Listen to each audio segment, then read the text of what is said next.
गणपताय गणाध्यक्षाय धीमहि गुणशरीराय गुणमण्डिताय गुणेशानाय धीमहि. In today's class, let us learn about the Rowlatt Act and the Jallianwala Massacre and non-cooperation movement. The success of Satyagraha movement in Champaran, Kheda and Ahmedabad gave a boost to the morale of the oppressed Indians.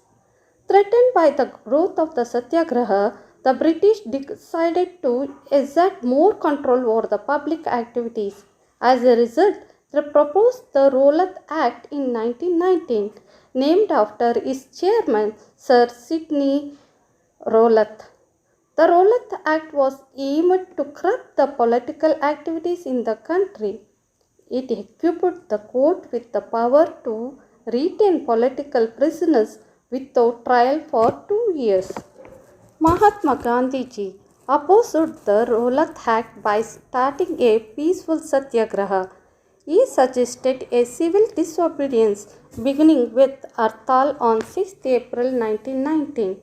It was followed by rallies, strike by railway workers and closing down of shops. To sum it up, day-to-day work across the country was brought to a grinding halt.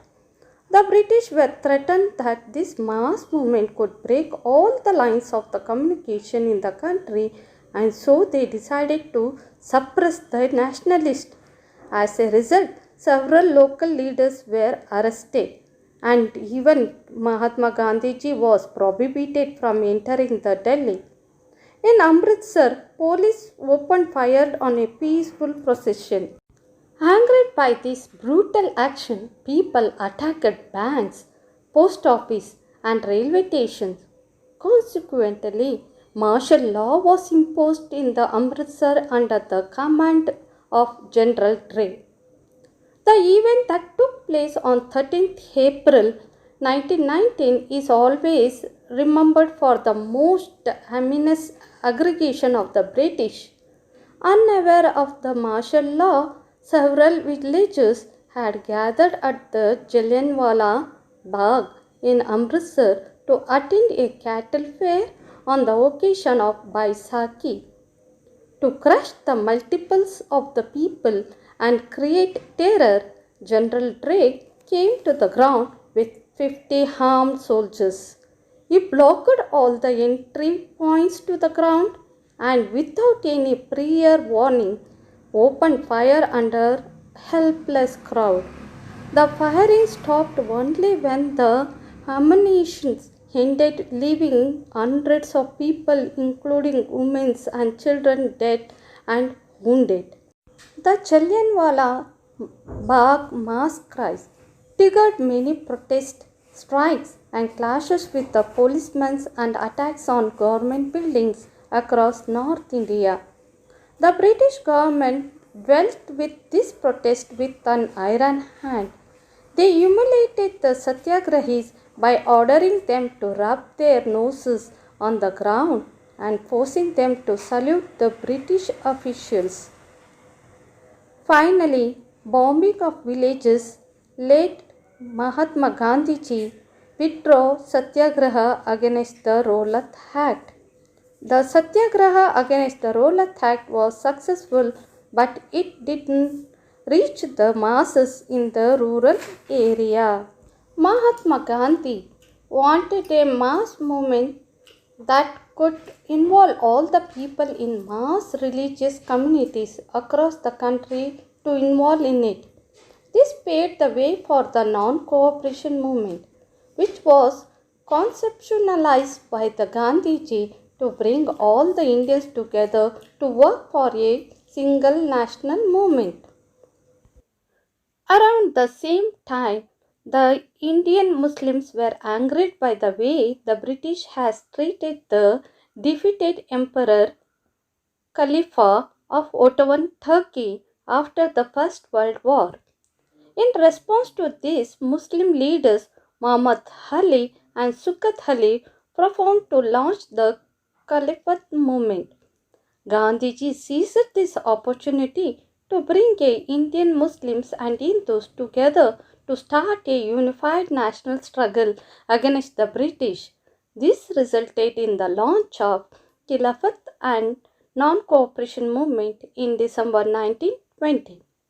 The main agenda of the movement was total non-cooperation with the British government, which included surrender of official titles, boycott of government schools, army, police, etc., and use of foreign goods.